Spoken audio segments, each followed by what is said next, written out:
Hey guys, and welcome back to our channel. So over the past few months, it's been a real goal of mine to be able to go out on the street and ask the average person questions about sexual assault and consent to kind of see what their answers are, how their attitudes lie, but because of COVID, this really hasn't been possible. We decided to take it virtually instead and to have individuals submit themselves like a video of them talking and answering these questions so that we can include them in this video. This video specifically will be questions about sexual assault and just like kind of general questions regarding it and what people do and do not know. So I'm going to read each question that we asked and then submit their video responses in afterward. So the first question that we asked for this one was, can males or non-gender conforming individuals be assaulted? Here's what they said. I think the answer to that is yes, absolutely. Sexual violence and sexual assault can happen to anybody. It's not just females. It's not just females who look a certain way or a particular way. It's anybody. Yes. Nobody should ever wait. Can they? Can they? Yes. Anyone can be assaulted. Anyone can be Yes. assaulted. So sexual assault can happen to men and non-binary individuals because it can happen to anyone regardless of gender or sexual orientation. Most people don't believe that just because the rates with sexual assault among women is a lot higher, but it can still happen to anyone. Absolutely. Sexual assault does not discriminate. No matter age, race, male, female, it does not matter. The truth of it is, like Amanda said, sexual assault does not discriminate.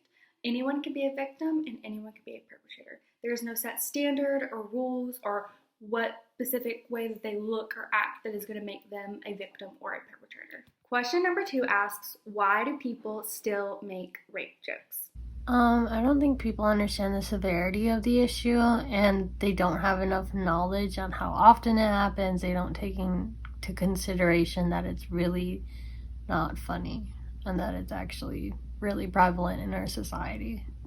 People that still make rape jokes are perpetuating rape culture, and they might still be making these jokes because they might be doing it because their friends are, or because they've heard like parental figures doing it also, and so maybe they don't think that anything is wrong with it. But like I said, it's perpetuating the culture, and it can, people that are making jokes about it may not recognize the severity of it, and it could potentially lead them to either not believing survivors or being a perpetrator. So it's really damaging. They're trying to get a reaction out of people. They know it's a not a hot topic, but a sensitive subject, and so they want a reaction, and so they purposely press and press, not because it's funny, but because they think it will get a reaction out of people, and they want a reaction. I think because we live in a society that rape, when you hear that word, it makes people very uncomfortable. And so I think that's kind of a way people escape from talking about the seriousness of rape. Because people are insensitive or they do not have empathy to relate. Yeah, a lot of times people just grew up in an environment where there wasn't any experience that was inappropriate. But does that make it okay? No, Never. But sometimes they just need a conversation. They just honestly don't know better. Mm-hmm. Yeah. Most people who probably make rape jokes haven't experienced any form of assault, so they don't take it very seriously, just like kind of with anything else. And then maybe if someone was assaulted, they might use it to cover up, past trauma for humor, but I don't think that. I think mostly people would make a rape joke simply because they're not aware of how serious that is because they've not experienced it. It's because they're ignorant. They don't truly understand the impacts of sexual violence and what occurs when someone is sexually assaulted or violated. And I also think another reason is people may make jokes to cope or deal with the uncomfortableness or even maybe the experiences that they've had with that. People make rape jokes because they don't realize the detriment of sexual assault and rape, and they also don't realize that sexual assault and rape mean that you're not respecting someone's body. It's not just about having sex, it's about taking away someone's free will from them. It's more than just having sex. So in my opinion, I think people still make rape jokes because they don't understand the severity of sexual assault, and because it is kind of something that they've habitually seen. So they see others make rape jokes, they maybe even see like older people in their lives make rape jokes. Rape is not something that is taken seriously, and oftentimes in the media and stuff, you'll see a lot of victim blaming. We just live in a rape culture society, so I think that it's just normal to make rape jokes. Question number 3 asks, are allegations of sexual assault usually false or influenced by external factors such as something like money or revenge? Here is what our responders had to say. Most of them are not false, just because I don't know anyone that would want to put themselves under that much attention and spotlight and scrutiny, even though it shouldn't be scrutinized, but for any amounts of money or anything like that. So I would say that most of the time they are in fact true. No, if someone claims that they have been raped or sexually assaulted, then you should always believe them and give them resources and help them to the best of your ability. I would say no. I obviously believe that there are a handful of certain allegations that would be false or maybe misconstrue the information, but I do think a majority of sexual assault allegations are true, and are just motivated by the factor that people want their accuser, their attacker, to face the repercussions of their actions and for justice to be done for them. Well, I mean, there is a chance that someone might lie, but I like to think that all people that say that they have been raped, it really did happen. It's unfortunate that some people lie about it, but at the same time, it's wrong to victim blame. Like, we have to take all victims seriously until proven otherwise. So, yeah. No, that's false. Most people that report a rape, it has definitely happened to them and they have been assaulted. I think the only time there's a lot of rumors that go around that they say that it's fake or that they're not telling the truth, but that is not the case at all. I would definitely not say that they usually are. I would say, 99% of accusations are true and real. Unfortunately, there are people who are evil enough to make false accusations. I mean, that's happened in the past, but I don't think the first reaction to someone saying they were assaulted should be to question that. A very, very small number of rape allegations are false, and there is research to back that up. And the belief that allegations are false is very damaging to survivors, and it can lead survivors to not want to come out or to not pursue the legal process because they are believing the stigma that what they're saying is not true and that no one is going to believe them, because if they think that the allegation is false already, then it can be really discouraging. Most people don't want attention. Most people don't want to talk about it. It's rape. a very, that's the worst way to get attention. Yeah, it's a very difficult conversation to have. Agreed. And so normally it's not about. Nobody would choose to have that conversation if they didn't have to. Or be put in that kind of spotlight. Yeah. So there's this huge myth circulating that most sexual assault allegations are false, or like I said, influenced by money or revenge or something like that. But in all honesty, the amount of individuals who have submitted false accusations of sexual assault is the same percentage as the number of individuals who have submitted false accusations in any other crime. Question number 4 asks, how do we stop sexual violence? I think just getting out there and educating people about what sexual violence is, having law enforcement trainings, making sure that everybody in the community is on the same page, of making sure that we make our survivors feel like they are believed and that it's not their fault. One way to stop sexual violence is, for example, if you're at a party and you see a perpetrator assaulting a victim, you could try to get between them, or, spill your drink and create a distraction, or say like, hey, the police seem to be coming to break up this party, and get the victim as far away from the perpetrator as possible. Most important things is education. I don't know if sexual violence will ever be completely solved, just because bad things happen all the time. But the biggest step forward we can do is education, and even mental health awareness and things of that sort. Just making everyone aware of the risks, of how they can be informed and equip themselves to combat sexual assault.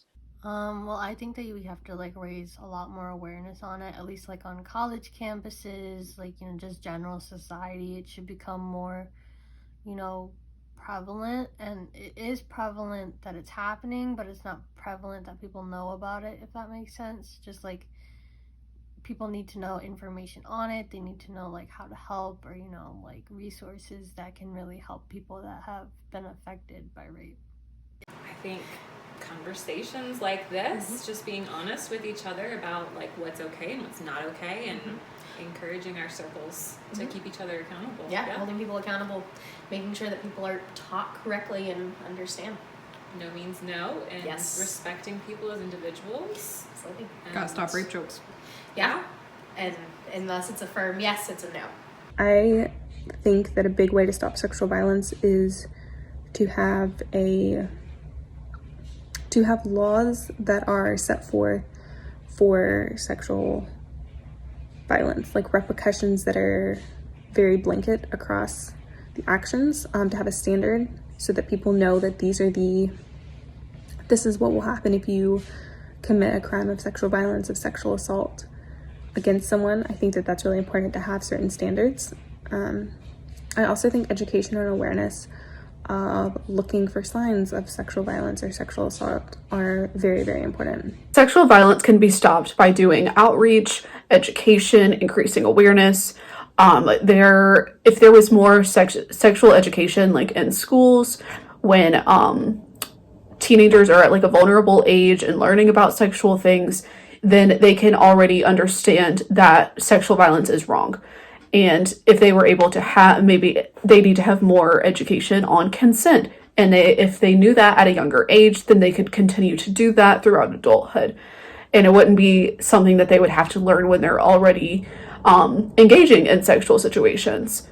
So increasing awareness about it and understanding the statistics, the facts about sexual assault, because sexual assault can look like different things. And so educating people on what that looks like, what is okay in relationships and sexual situations, and what is not. Well, it's important because right now in society, as prevalent as it is, not many people think that it's serious, which is really wrong. It's something that really affects someone's life, and it can happen to someone that and they can't even talk about it because they just think that you don't care, or just in general you don't know anything about it, so you wouldn't understand, which puts them in a tough spot, and then just sort of diminishes what happened to them. So there are many ways to stop sexual violence. Really, we just kind of have to work, most of us, on an individual level. This is being a good bystander. This is being a good friend after someone has been assaulted. This is not encouraging rape jokes or instances of victim blaming in media, or even just among our friend groups. There are little small actions that you can take even if you do not work at a rape crisis center or in the field directly. Now, obviously, there are going to need to be laws put in place, policies changed for it to really overall change, but we can start by changing the attitudes of the people we encounter every day. The last question that we asked our respondents is, why is it important to talk about sexual assault? It's very important because you never know when you may reach someone that it's happened to, or someone they know, and that way that they know that they have a safe haven within you, or someone that talks about it or is out there educating about it, to feel comfortable enough to come to you or to report it in the long run. Just for the victims to feel that they're not alone, and to normalize something that unfortunately happens to a lot of men and women and people, and just by normalizing it and talking about it can maybe further the process of healing and bring awareness and maybe prevent other people that would be victims in order to do their best to educate themselves in order to protect themselves and take power in their own bodily autonomy. And I think it's very important so that people, first and foremost, just understand the true statistics of sexual assault, how often it occurs to people, how very frequent it is, and how much of a big issue it is in our society. And I also think it's important to talk about it so people know that they're not alone if something like that were to happen to them. I feel like a lot of people probably don't come forth with sexual assault allegations because they feel they'll be alienated or reprimanded or feel like they're alone in their situation, and that's very much not the case, but I think people needed to be reminded of that and know that. It's incredibly important to talk about sexual assault to help decrease the stigma and also to prevent more sexual assaults from happening. If there's more education about it, then there could be a decrease in that happening to individuals, and survivors may feel more comfortable with sharing their story and pursuing the legal process if they felt like the world wasn't against them. So we can prevent it. I feel like a lot of older generations didn't talk about any taboo things, and not talking about things doesn't make them go away. Word. And so it's only when we're able to confront the things that are hard that we're able to actually deal with them in a healthy way. Absolutely. It's important to talk about sexual assault to spread awareness. People aren't aware of how prevalent it is and that it happens on a daily and even minutely basis in marriages, in families, in dating culture, everywhere. And so it's important to let people know how frequent it is. To help victims in sexual assault so that they might feel comfortable to come forward if anything happens to them, or to feel like they're not alone and they're also not at fault and they couldn't have done anything to keep it from happening. And yeah, I just think overall, if you don't talk about it, people are going to just hide how they feel about it or hide that it happened to them. It's important to talk about sexual assault because talking about it makes people know about it, and people knowing about it makes us closer and closer to solving the issue because we are all aware of it and aware of the effects it has. It makes those who have experienced it feel less isolated. It brings awareness to the problem, and overall, it just makes us more educated as a society to talk about it and to know about it. I believe survivors. I'm a survivor, and I believe survivors. I believe survivors. I believe survivors. I believe survivors.